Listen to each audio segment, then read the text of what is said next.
I am Captain Julia Kaur, 28 years old, United States Army Airborne. Last month, I was awarded the Distinguished Service Cross and signed a $6 million book and movie deal. I came home, despite our complicated relationship, hoping this would be the moment that changed everything. And it did.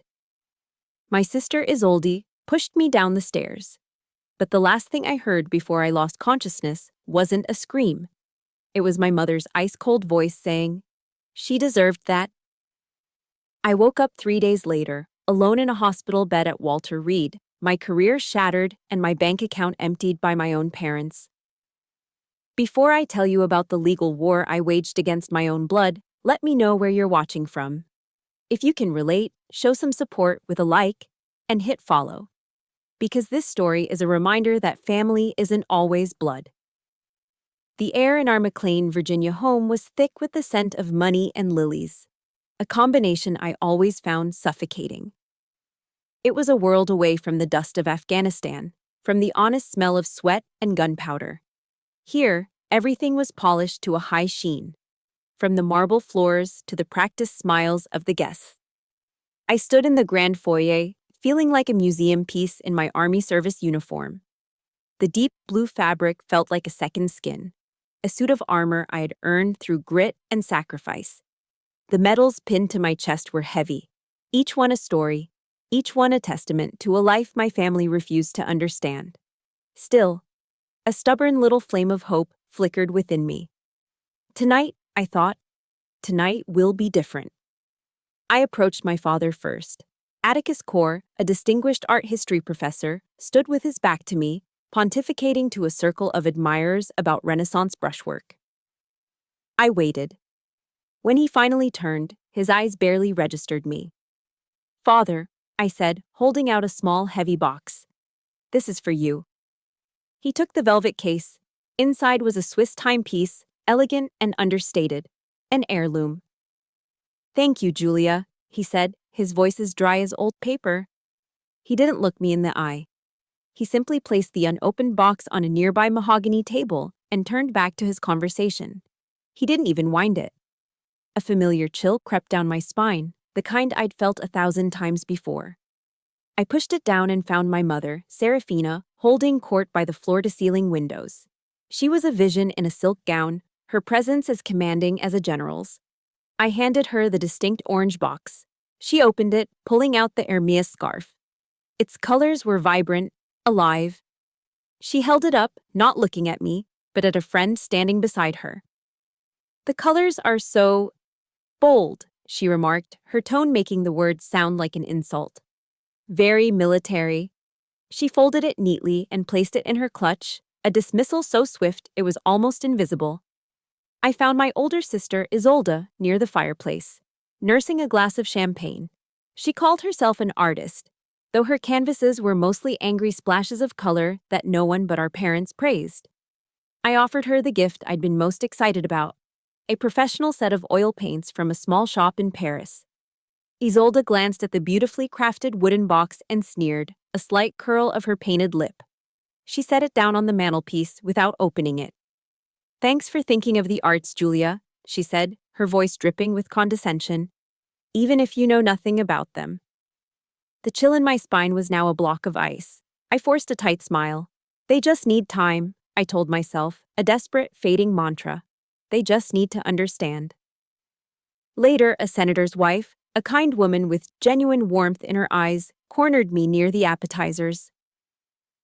"Captain Kaur," she said, "we are all so proud of you.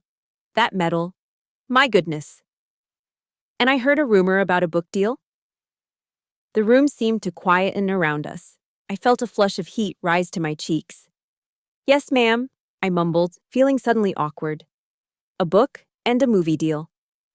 "How wonderful. For how much, if you don't mind me asking?" I hesitated, then whispered the number. 6 million.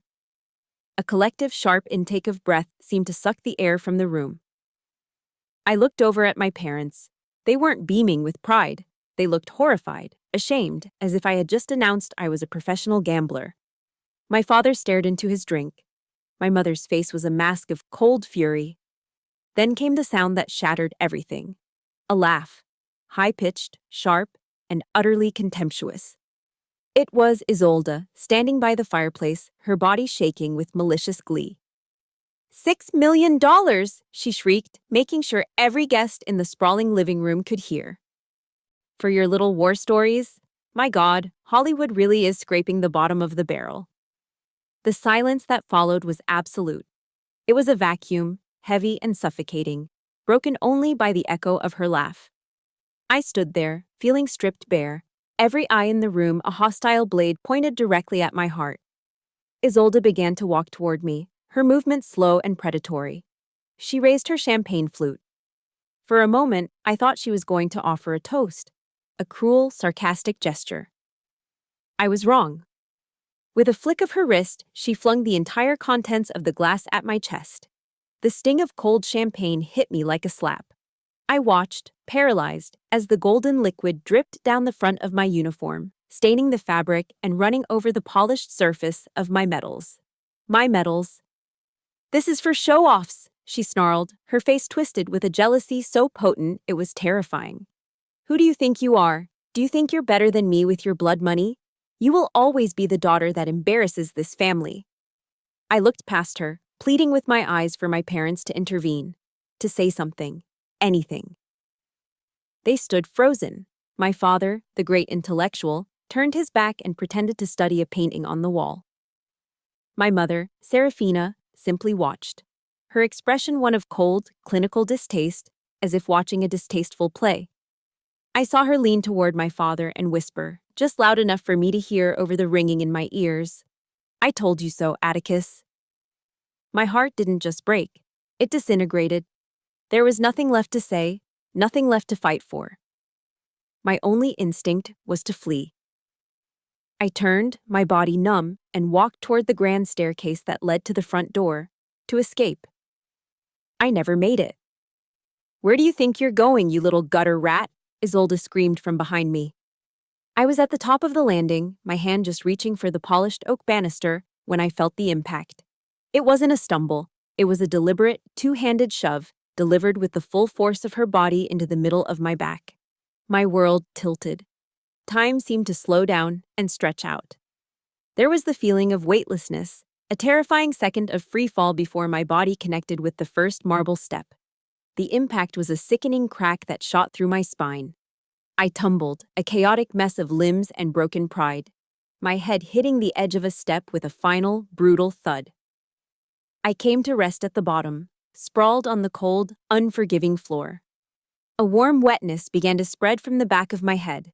The shocked gasps of the guests sounded distant, like they were coming from underwater. The world was going gray at the edges.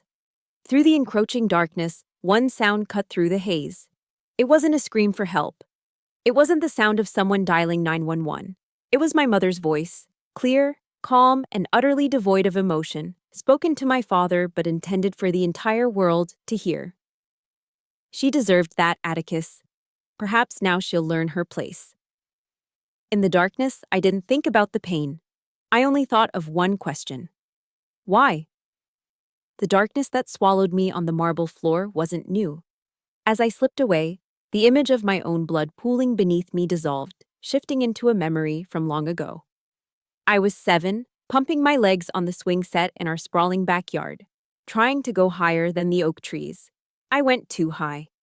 The world flipped and I landed hard on the manicured lawn. The wind knocked out of me in a silent gasp. I lay there, dazed, my knee scraped and bleeding, looking at the grand windows of our house.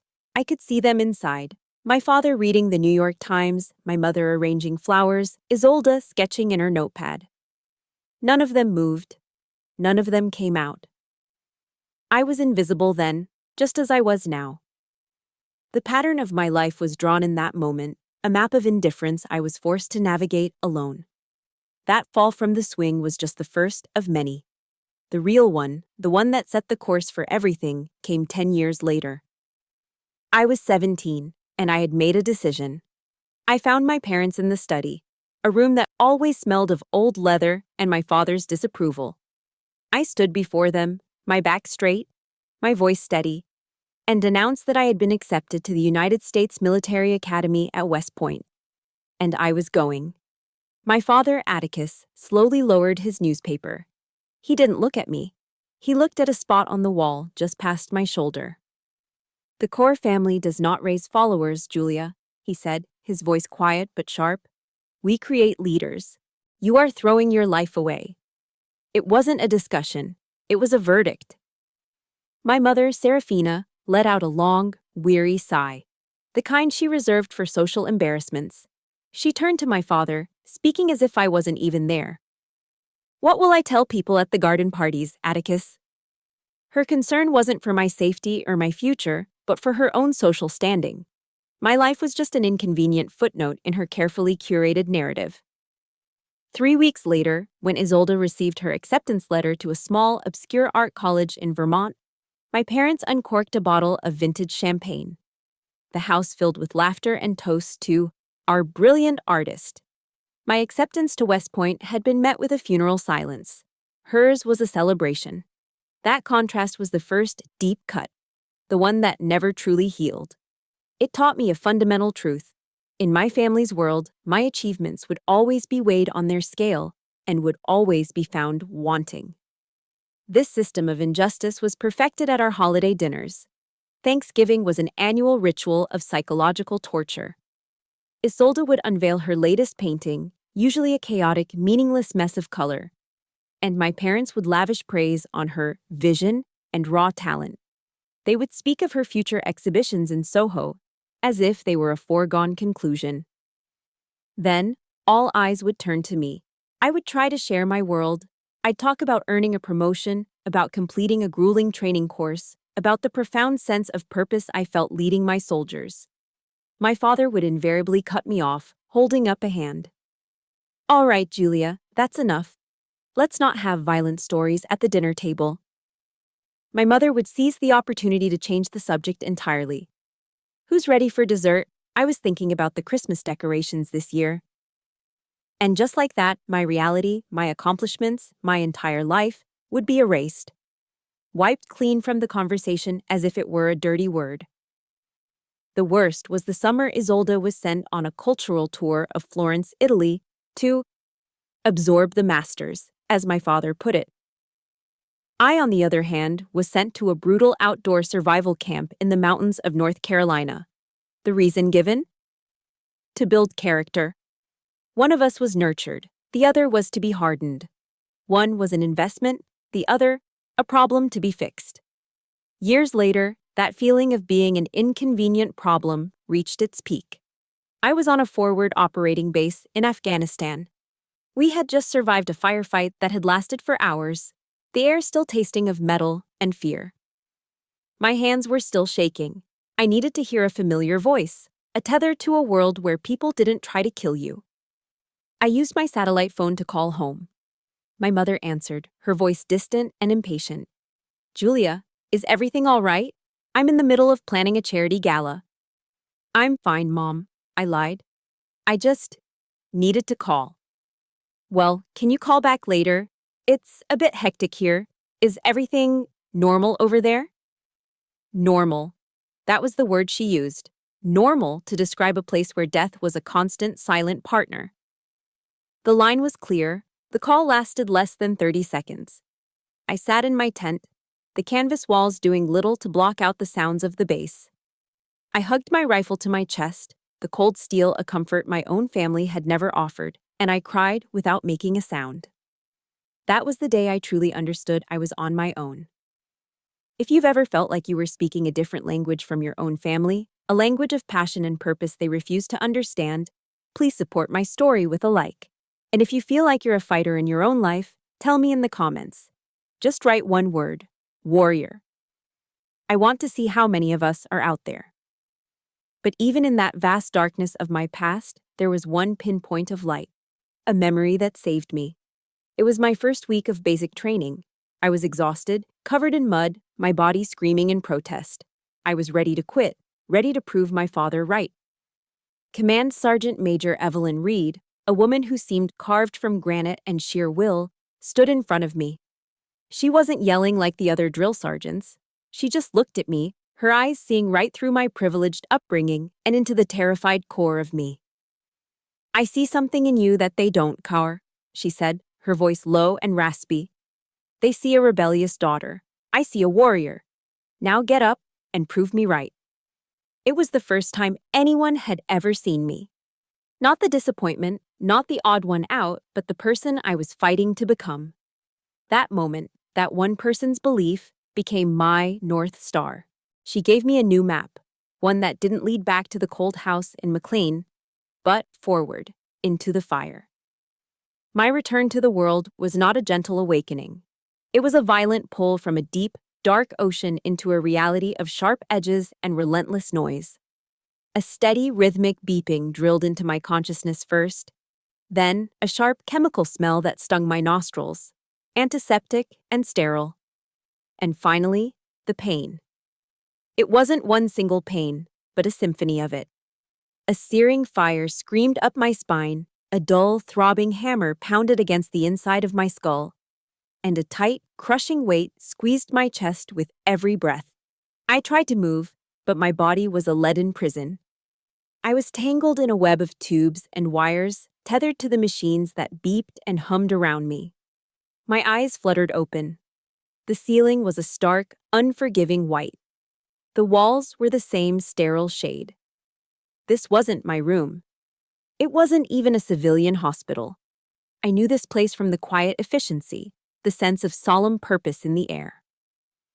This was Walter Reed National Military Medical Center. A man in uniform came into focus, his face kind but etched with professional concern. The eagle insignia on his collar identified him as a colonel. "Captain Kaur," he said, his voice gentle. "I'm Colonel Miller. Welcome back. You've been with us for 3 days." I tried to speak, but only a dry rasp came out. He held a cup with a straw to my lips, and the cool water was the most wonderful thing I had ever tasted. He pulled up a stool and began to explain my injuries in a calm, measured tone that couldn't soften the brutality of the words. Traumatic brain injury, 3 broken ribs, and the worst of it, cervical spine damage. He spoke of vertebrae and nerve compression, words that sounded clinical and distant until he delivered the final blow. "The damage to your spine is significant, Captain," he said, his eyes full of a regret I knew was genuine. "You're a fighter, and we expect you'll make a strong recovery. But a career in the airborne, that's no longer possible." He paused, letting the weight of his words settle. "I'm sorry, Julia. You're going to be medically discharged. Medically discharged." The phrase echoed in the silent room. It wasn't a diagnosis. It was a death sentence. Everything I had worked for, everything I had bled for, the very core of my identity, was gone. Stripped away not by enemy fire on a foreign battlefield, but on a marble staircase in my own home. I turned my head and stared at the white ceiling, feeling a profound emptiness, a hollowness deeper and more terrifying than anything I had ever faced in combat. The enemy you can see is never as frightening as the void within. The door burst open, and for a second my broken heart dared to hope. But it wasn't them. It was Liam, my Liam, his face pale and his eyes wide with a mixture of terror and fury. Behind him was Command Sergeant Major Evelyn Reed. The sight of me, broken and tethered to machines, shattered her iron composure. This woman, who had faced down insurgents without flinching, had tears streaming down her face. That, more than anything, told me how bad it was. A young nurse, a specialist by her rank, followed them in. She looked nervous, glancing from Liam to me. "Sir," she began, her voice barely a whisper, Your family was here, on the first day." Liam's jaw tightened. "And, did they see her?" The nurse shook her head, unable to meet my eyes. "No, sir. They didn't come into the room. They told the front desk that Captain Kaur had authorized them to collect her personal effects from her locker. They took her purse, her phone, her keys, and then they left." The beeping of the heart monitor beside me quickened its pace. The words hit me with a physical force, a blow more painful than the fall itself. They hadn't come to see if I was alive or dead. They hadn't come to comfort or to repent. They had come to rob me while I lay unconscious, my life hanging in the balance. They came to finish the job. Liam, ever the lawyer, didn't miss a beat. His grief morphed instantly into cold, professional anger. He pulled out his laptop, his fingers flying across the keyboard. "I need to check something," he muttered, his voice dangerously low. He logged into my online banking portal, his face growing darker with every click. "No," he whispered, shaking his head in disbelief. "They didn't." He turned the laptop screen toward me. My savings account, which had held the beginnings of a down payment for a small house, was empty. My checking account, containing the first substantial advance from my book deal, was nearly drained. He showed me the transaction history. A single transfer, made the day after I was admitted. Nearly $80,000 moved into an account under the name of Isolde Carr. It was a calculated, methodical assassination of my life. A plan executed with chilling precision. Liam kept digging. He found an email from my insurance company confirming a request to cancel my long-term disability policy. The request had been made by phone by someone claiming to be me 2 days ago. This wasn't just abandonment. It wasn't a crime of passion. This was a premeditated execution, a systematic dismantling of my past, my present, and my future. All while I was lying in a coma. They weren't just content to see me fall. They wanted to make sure I could never get up again. Tears finally spilled from my eyes, hot and silent. But they were not tears of weakness or despair. They were tears of rage. A cold, hard fury was being forged in the ruins of my heart. I looked at Liam, my everything, who was staring at the screen as if he wanted to punch it. "They took everything," I whispered, my voice raw. He slammed the laptop shut and rushed to my side, grabbing my hand. His grip was an anchor in the storm. "No, Jules, not everything," he said, his voice shaking with a controlled rage of his own. "They don't have me. They don't have Evelyn. They don't have the truth. And I swear to God, I will make them pay back every single cent. I will make them pay for every broken bone, for every tear, for every second you've had to lie in this bed." I took a breath, a ragged, painful thing that felt like swallowing glass. The physical agony was immense, but it was nothing compared to the agony of betrayal. But in that moment, something shifted. The victim inside me died, and the soldier took command. I squeezed his hand back, mustering all the strength I had left. I looked him straight in the eye, my voice weak, but my will unbreakable. "Sue them, Liam," I commanded. "Sue them all." My command to sue them all was the first shot fired in a war I didn't know how to fight. But I wasn't alone in the foxhole. In the quiet, sterile hours that followed, my hospital room at Walter Reed transformed. It ceased to be a place of sickness and loss and became a command post, a sanctuary, a home. It became the one thing the sprawling mansion in McLean, Virginia, never was: safe. The nights were the hardest. The pain was a relentless tide, and sleep offered little escape, its waters filled with the recurring nightmare of falling, the sickening crunch, the cold, dismissive voice of my mother. More than once, I woke up with a strangled scream caught in my throat, my heart hammering against my broken ribs. And every single time, Liam was there. He would be asleep in the uncomfortable visitor's chair, but my smallest whimper would have him awake in an instant. He wouldn't offer empty platitudes. He would simply take my hand or gently push the damp hair from my forehead and whisper, "You're safe, Jules. I'm right here. You're safe," until the frantic rhythm of my heart slowed to match his steady presence. The safety he offered was more real and more profound than any high-tech security system my parents' money could buy. He never came empty-handed. He'd bring me books, reading aloud from John Grisham novels when the pain made the words on the page swim before my eyes. He brought me food from a small greasy spoon diner near Fort Belvoir that the soldiers loved. One evening, he walked in carrying a steaming styrofoam container of macaroni and cheese. It was gooey, bright orange, and probably had no real nutritional value whatsoever.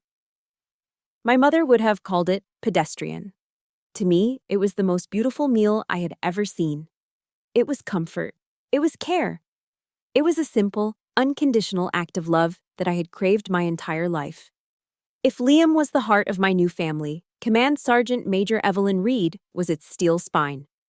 She arrived every day after duty, her uniform still crisp, bringing with her an aura of disciplined compassion.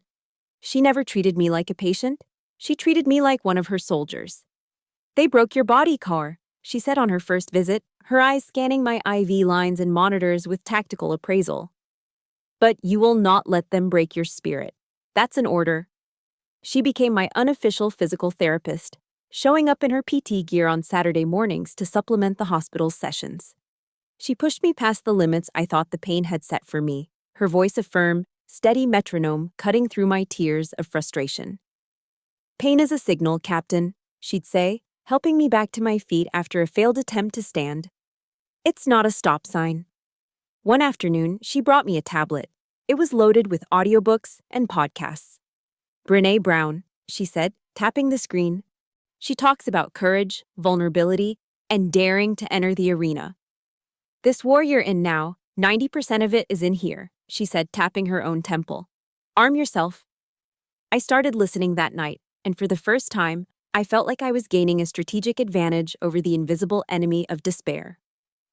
While Sergeant Major Reed fortified my spirit, Liam built the legal war machine around me. He turned a corner of the room into a makeshift law office, a chaotic landscape of legal pads, binders, and his laptop, which was perpetually open. He was relentless, a JAG officer on a personal mission. He spent hours on the phone with bank fraud departments, insurance investigators, and a private detective he'd hired. But he never made a decision without me. He would lay out the options, explain the legal jargon in plain English, and then look at me. "What are your orders, Captain?" he'd ask. It was a deliberate choice of words. He knew what had been taken from me. By making me the commander of the operation, he was giving me back my power, my agency, my rank. "You are not the victim in this story, Jules," he told me, his eyes blazing with conviction. "You're my client. You're the commander of this campaign. I'm just your boots on the ground." For the first time since waking up in this hospital, I felt a flicker of my old self return. The soldier, the leader. The clearest picture of my two families, the one I was born into and the one being forged around my hospital bed, came a week into my stay. A floral arrangement was delivered to my room. It was a large, ostentatious bouquet of white lilies. There was no card, no note, just the funereal scent of the flowers filling the small space. In American culture, you send white lilies to a grieving family to express sympathy for their loss. It was a message, cold, cruel, and clear. As far as they were concerned, I was already dead. I stared at the flowers, a cold dread washing over me. Sergeant Major Reed, who had been quietly reading in the chair, stood up. She didn't say a word. She walked over to the bouquet, lifted the heavy glass vase, and carried it out into the hallway. A moment later, I heard the loud clatter of glass and flowers hitting the bottom of a large metal trash can. She walked back into the room, wiping her hands as if disposing of something unclean. "Trash," she said, her voice flat and final, "belongs in the trash." In that moment, I knew with absolute certainty that my real family was right here, in this room. They didn't share my blood, but they shared my foxhole. They were the ones standing guard. That evening, Liam laid out the evidence he had gathered so far. The paper trail was clear. The bank statements, the fraudulent insurance cancellation, the testimony from the nurse. It was all there. "It's strong, Jules," he said, tapping a stack of papers. "But they have expensive lawyers. They'll try to paint you as unstable, claim Isolde was just helping you manage your finances. They'll try to muddy the water." He looked at me, his expression turning serious. "Bank statements and insurance fraud are damning. But they can argue their way around it, create reasonable doubt. We need something they can't deny. Something that puts them at the scene, with intent. We need a smoking gun." The first move from the enemy camp came 2 days after the funeral flowers. Liam came back from grabbing coffee, his jaw tight with a familiar anger. He told me they had cornered him in the hospital parking garage. Not Isolde, but my father, Atticus Core. For the first time in his life, the esteemed professor had deigned to plead.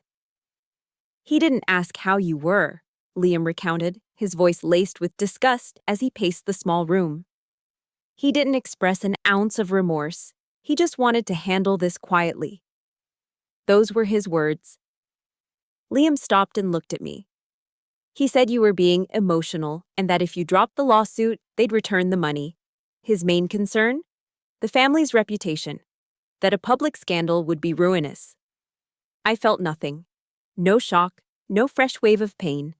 Just a cold, weary confirmation of a truth I had known my entire life. To my father, I was not a daughter who had been nearly killed. I was a public relations crisis to be managed. His love, his concern, it was all conditional, tethered to the image of perfection he curated for the world. In the army, we have a creed: never leave a fallen comrade. My family's creed, I realized, was never allow a fallen comrade to tarnish the family name. The real ambush came a few days later. It was the first time I'd been allowed outside. A young, cheerful nurse was pushing my wheelchair through a small manicured garden near the hospital's main entrance, and the crisp autumn air felt revelatory on my skin. For a few precious moments, I closed my eyes and just breathed, feeling a sliver of hope. And then I saw them, standing near the exit as if they had been waiting, my mother and Isolde. My mother, Serafina, was the picture of East Coast elegance, dressed in a classic, cream-colored Chanel tweed suit, her hair perfectly coiffed. She looked as if she'd just come from a board meeting for the local art museum, not a confrontation with her hospitalized daughter. The sheer, breathtaking inappropriateness of her attire was a statement in itself. She was above this. This was all beneath her. Isolde stood beside her, arms crossed, a familiar, defiant smirk playing on her lips. There was no remorse in their eyes, only annoyance. My nurse, sensing the tension, instinctively slowed the wheelchair. "That's far enough, thank you," my mother said to the nurse, dismissing her as if she were a waitress. The nurse looked at me, uncertain, and I gave her a slight nod. She retreated to a respectful distance. Serafina glided towards me, her expensive perfume cutting through the clean hospital air. "Julia, you will stop this charade at once," she began, her voice low but carrying the weight of a command. "You are embarrassing the entire family. People are talking. You always did love the attention. But this is simply too much." Charade. The word hung in the air between us, as if my broken ribs, my fractured skull, my stolen career were all just a performance I was putting on for sympathy. Isolde stepped forward, her smirk widening into a sneer. The venom in her voice was thick enough to taste. "You just fell. Get over it. Why do you always have to be so dramatic? Always playing the victim?" She took another step, leaning down slightly, her face close to mine. "Frankly, you should thank me. I did you a favor. I helped you see that pathetic little army world was never for you anyway." I looked up from my wheelchair, past my mother's perfectly tailored suit, and met my sister's gaze. And for the first time in my life, her words didn't find their target. They didn't pierce my heart. I felt no sting of betrayal, no familiar ache of inadequacy. All I saw was a hollow, pathetic creature consumed by an envy so deep it had rotted her from the inside out. I felt a flicker of something I never expected to feel for her: pity. So I said nothing. I just held her gaze, my silence a shield she had never encountered before. I didn't cry. I didn't argue. I didn't defend myself. I simply watched them, and in my silence, their power evaporated. It was the most powerful weapon I had ever deployed. My lack of a reaction infuriated them. It was Serafina who broke first. Her mask of detached superiority cracked, revealing the raw panic beneath. She stepped forward, her face contorted in a snarl, and crouched down so she was at my eye level. Her voice dropped to a venomous hiss, meant only for me. "Listen to me, you little bitch," she whispered, the Chanel-clad paragon of high society vanishing completely. "You will drop this lawsuit. If you don't, you will have nothing. We will tell the court you have severe PTSD from your time in Afghanistan, that you're mentally unstable, that you hurt yourself for attention." Her eyes were cold, dead things. "Who do you think they'll believe, Julia? A decorated war hero's grieving family? or the unstable soldier who imagined it all. That was it, the final line, the point of no return. They weren't just trying to silence me. They were willing to desecrate the one thing I had left, my honor, my service, to save themselves. They would use the very real trauma of war, a sacred burden carried by so many, as a weapon to destroy me. In that moment, any lingering trace of love I had for these women turned to ash. I think that's enough. The voice was calm, male, and full of authority. We all turned. A man in a simple detective's coat was standing a few feet away. Detective Harding. Liam must have anticipated this. My mother shot to her feet, instantly recomposing herself, the mask of civility snapping back into place. "I beg your pardon," she said, her voice dripping with indignation. "This is a private family matter." "Not anymore, it isn't," Harding said evenly, taking a step forward. His presence was an immovable object. "Ma'am, I'm going to have to ask you and your daughter to leave the hospital grounds." Serafina shot me one last look of pure hatred before turning on her heel and stalking away, Isolde trailing behind her like a malevolent shadow. I sat there in my wheelchair, the cold air feeling sharp in my lungs. I had faced them, and I had not broken. I had held the line. Detective Harding walked over to me. His expression was unreadable, but his eyes held a flicker of something that looked like respect. He reached into his coat pocket and pulled out a clear plastic evidence bag. Inside was my phone, its screen shattered. He held it out to me. "We recovered everything, Captain," he said, his voice quiet but clear. "Are you ready to listen?" My heart hammered against my ribs, a frantic, trapped bird. "Ready to listen?" Detective Harding's question hung in the air, heavy with unspoken consequences. This was it. The smoking gun Liam had talked about. The one piece of evidence that could either arm me for the fight of my life or shatter the last fragments of my resolve. I looked at Liam, then at Sergeant Major Reed. Their faces were grim, but their eyes held a steady, unwavering belief in me. I took a shaky breath and nodded. Back in the sterile confines of my hospital room, the three of them, my new family, my war council, gathered around me. Detective Harding carefully removed my shattered phone from its evidence bag and handed it to Liam. "The tech guys said it was a miracle the memory card survived," Harding explained. "There's one audio file, recorded on the night of the incident, about 15 minutes long. It seems a voice memo app was accidentally activated in your jacket pocket." He explained that he had a theory. "I use that app constantly to record notes and ideas for my book. In the chaos of the party, I must have bumped the phone and started it recording without realizing. It wasn't fate. It wasn't divine intervention. It was a soldier's habit, a writer's tool that had inadvertently become a silent witness." The room fell silent. The only sound was the steady beep of the heart monitor, a rhythmic countdown to a truth I wasn't sure I was ready to face. I looked over at the small collection of photos taped to the wall beside my bed. Pictures of my unit, of comrades I had lost. I saw the face of Sergeant Miller, who had died in my arms. They had fought for the truth. They had died for it. The least I could do was listen to it. "Okay," I said, my voice steadier than I felt. "Play it."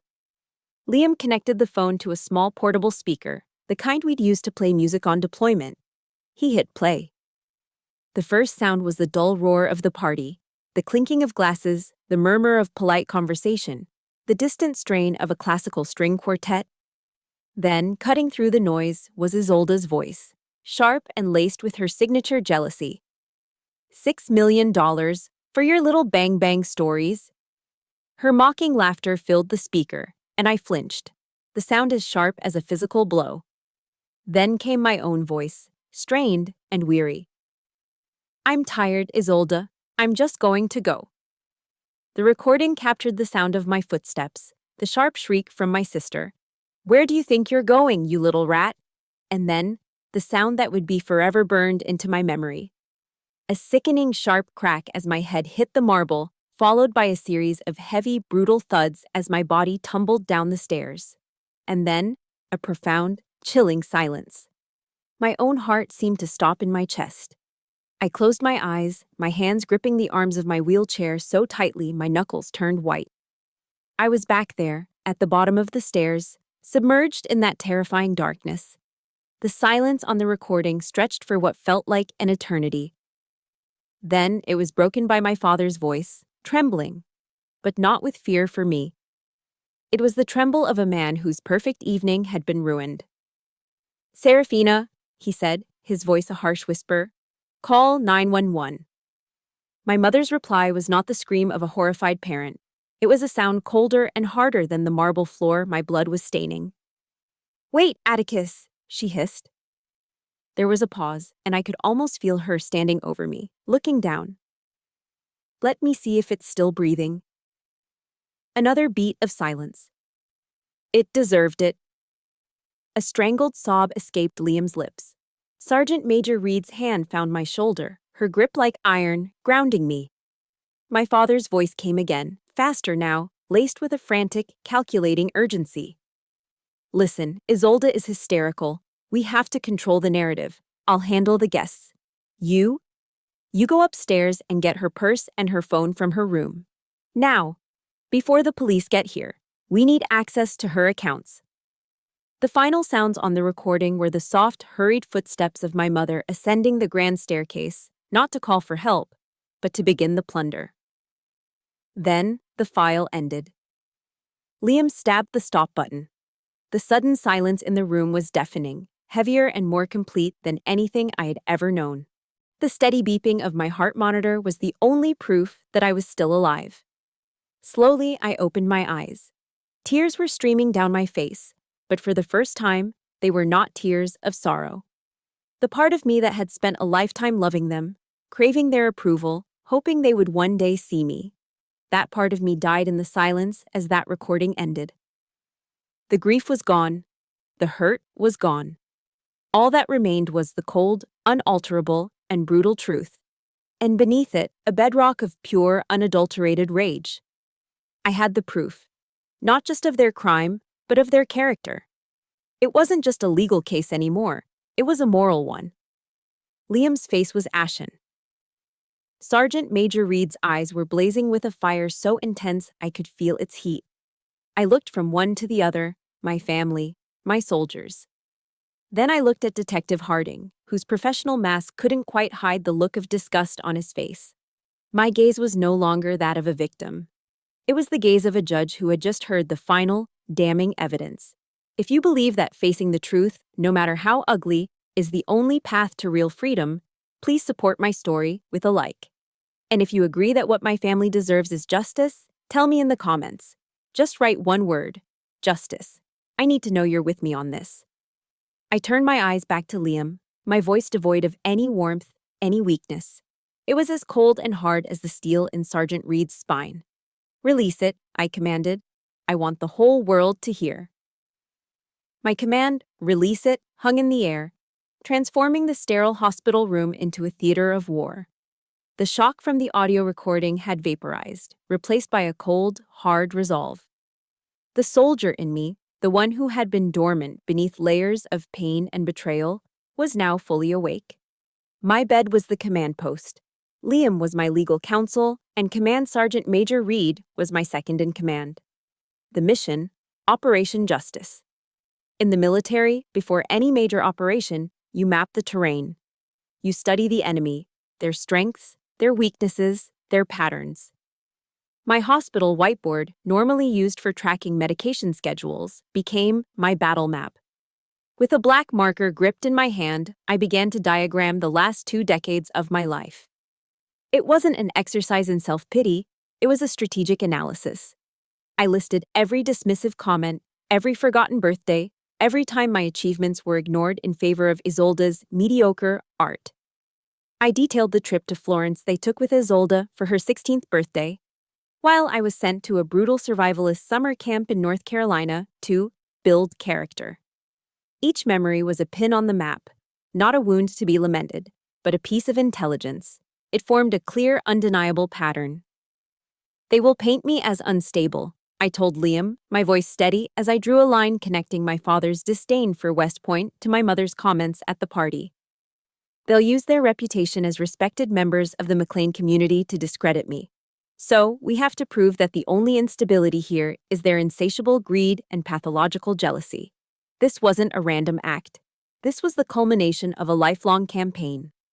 My pain had been weaponized against me. Now I was turning my history into ammunition. Liam, armed with this new strategic overview, made a call. "I remember you mentioning a neighbor," he said to me. "An older woman?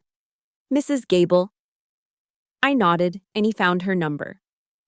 Mrs. Gable was a sweet, sharp-as-a-tack widow who had lived next door to my family for 30 years. She had always been kind to me, often leaving cookies on our doorstep after I'd spent a weekend weeding her garden beds. She not only remembered everything, she had proof. Her home security system, which she'd installed after her husband passed, had a camera angle that covered our front driveway. She had footage from the night of the party, showing the guests arriving, and more importantly, leaving in a panicked hurry. But her most powerful evidence wasn't on a hard drive.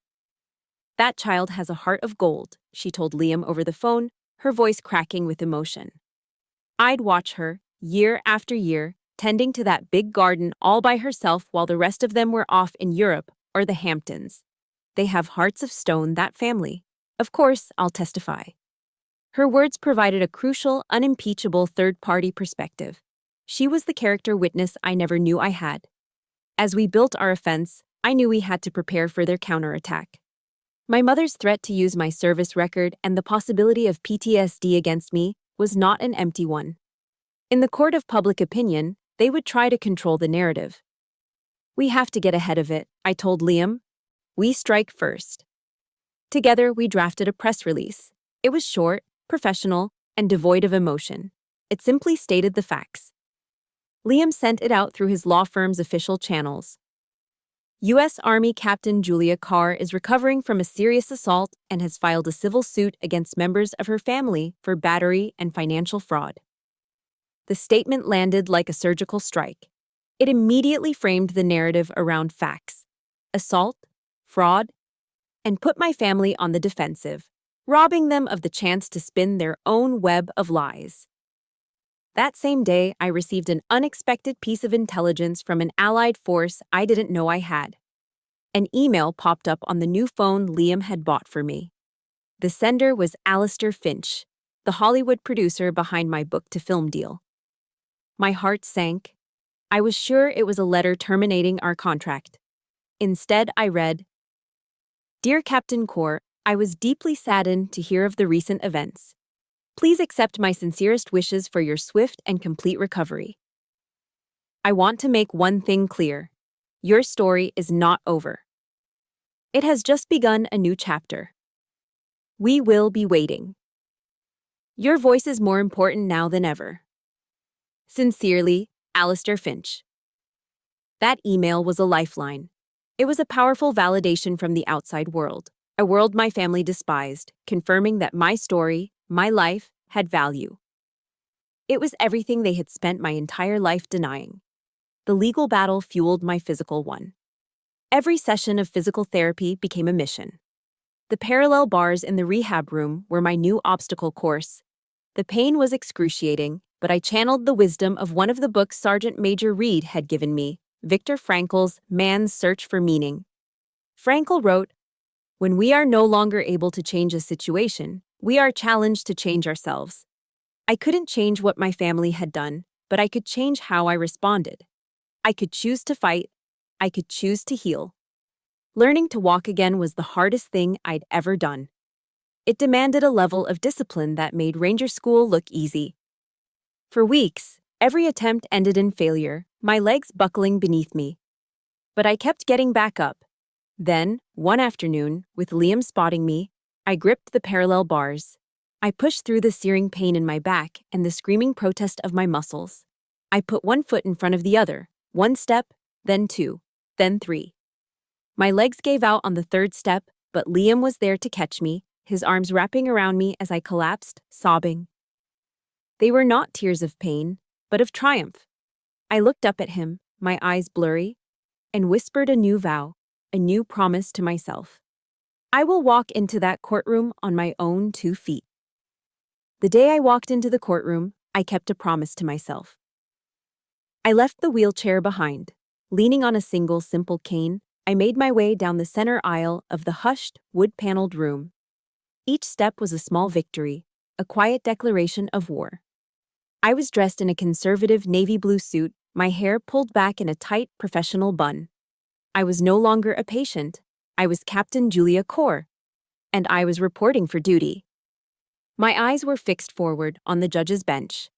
I did not look at the defense table, but I could feel their eyes on me. I could feel the shock radiating from my mother, Serafina.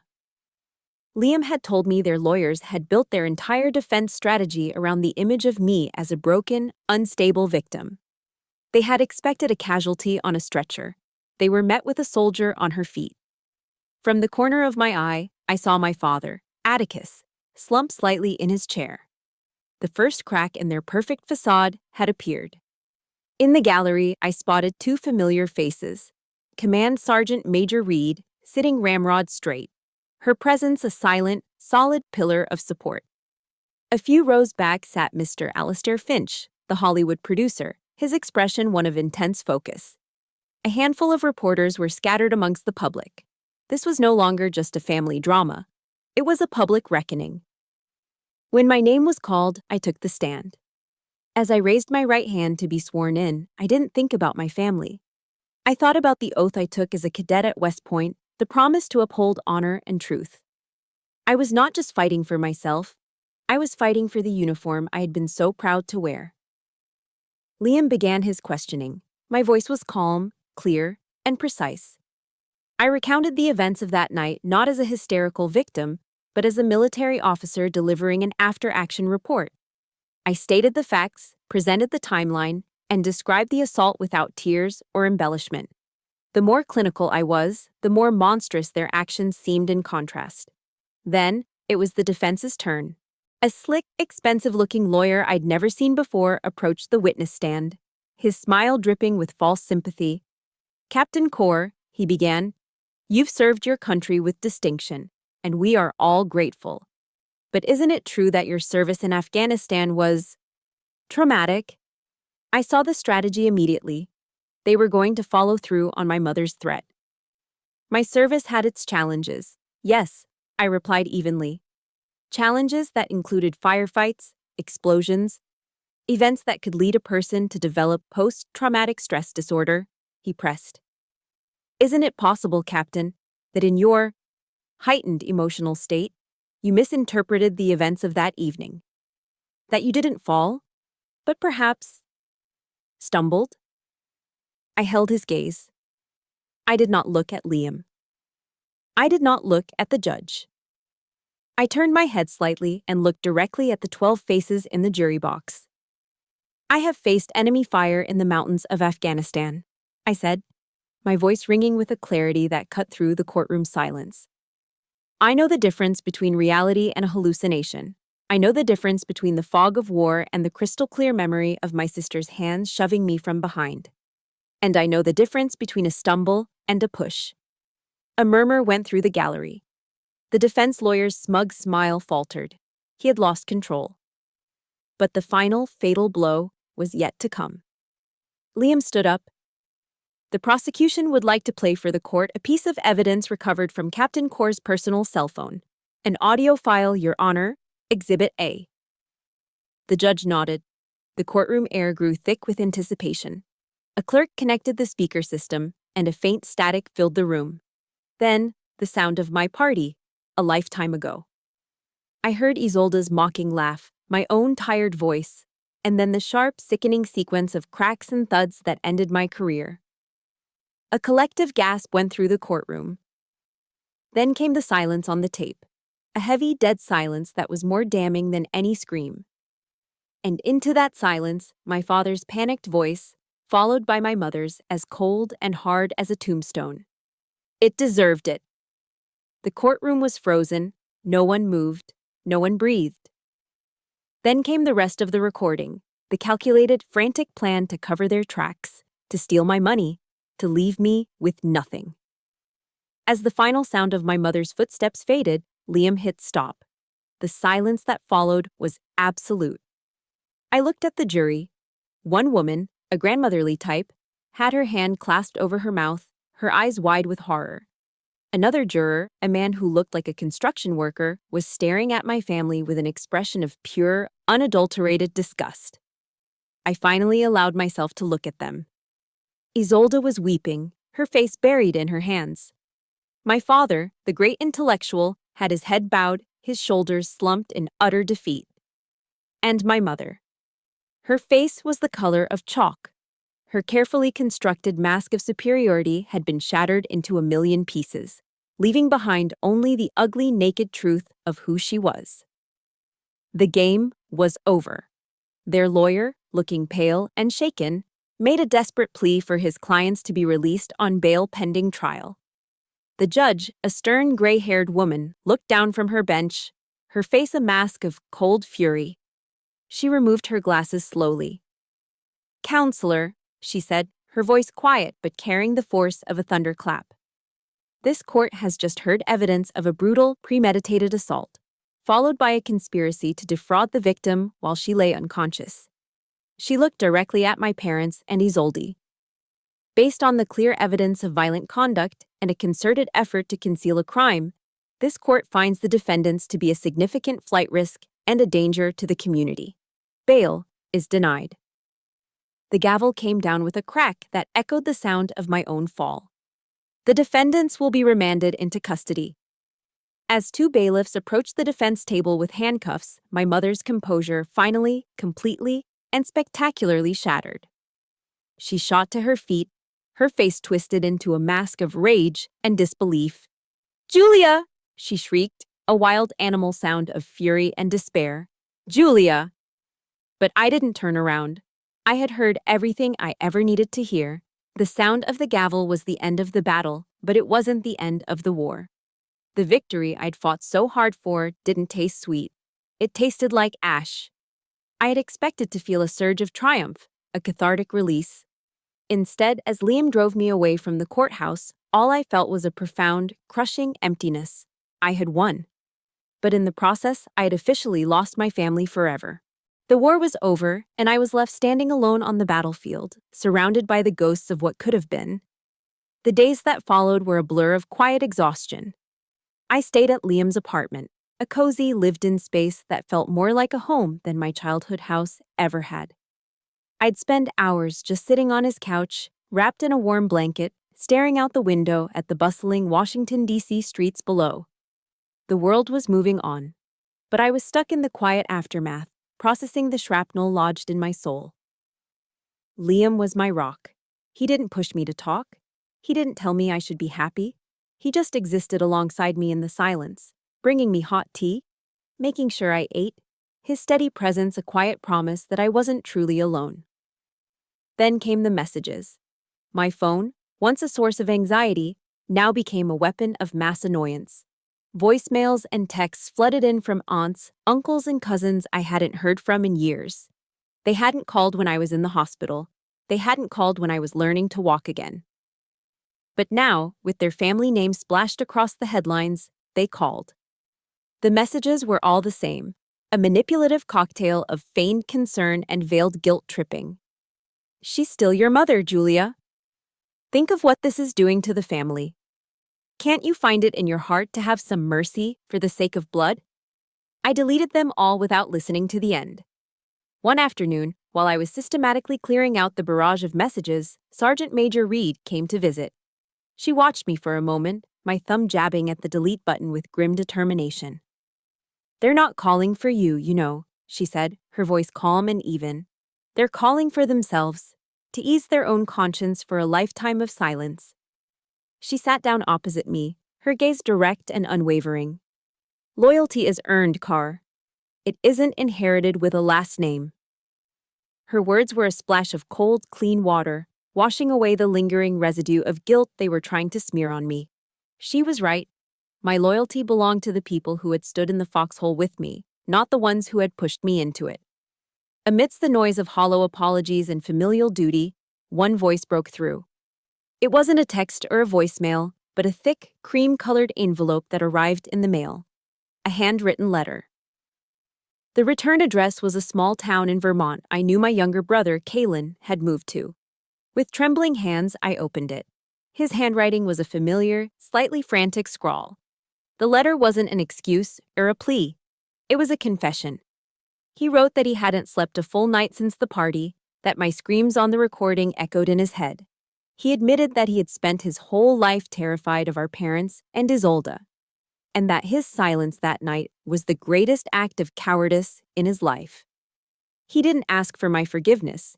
He wrote that he didn't deserve it. He just said that he had started seeing a therapist to understand why he had been so afraid to do the right thing, and that he hoped, one day, he could become the kind of brother I'd always deserved. Near the end of the letter, he had quoted something he'd heard in a sermon at his local church. "The only thing necessary for the triumph of evil is for good men to do nothing." Below it, he had simply written, "I'm so sorry I did nothing." That letter, with its raw honesty and lack of excuses, was the first thing that had truly touched my heart since the trial. A few days later, I went to my first meeting. It was a support group for wounded veterans at Walter Reed. Sitting in a circle with men and women who bore both visible and invisible scars, I didn't have to explain anything. The pain of losing a limb was different from the pain of losing a family. But the language of trauma, of survival, was universal. Listening to their stories, their struggles, and their small victories, I realized two things. My pain was valid, and I was not alone. It gave me the final piece of strength I needed to do what had to be done. That night, with Liam by my side, I sat down and wrote one last letter.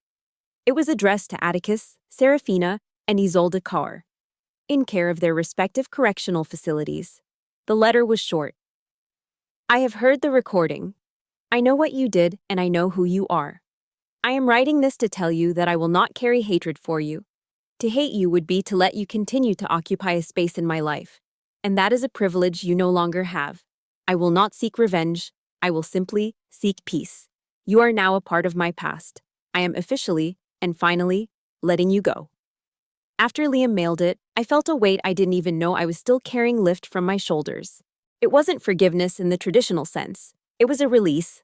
I was setting my own boundary, building a new frontier for my future. I picked up my phone and dialed a number in Vermont. He answered on the second ring. "Hello?" Kalen's voice was hesitant, nervous. "Kalen," I said, my own voice surprisingly steady. "It's Julia. I got your letter." A long pause filled the line.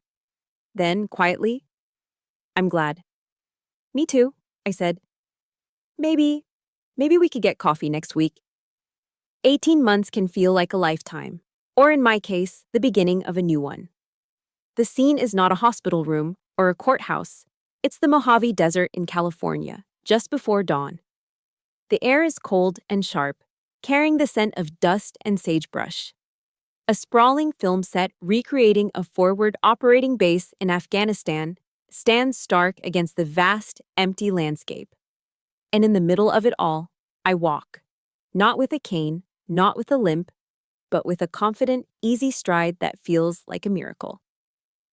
I'm not in uniform anymore. I'm wearing dusty jeans, a simple t-shirt, and sunglasses perched on my head, my hair tied back in a messy ponytail. I'm laughing, deep in a spirited discussion with the film's director, a man whose work I've admired for years. I am, for the first time in a long time, completely and utterly myself.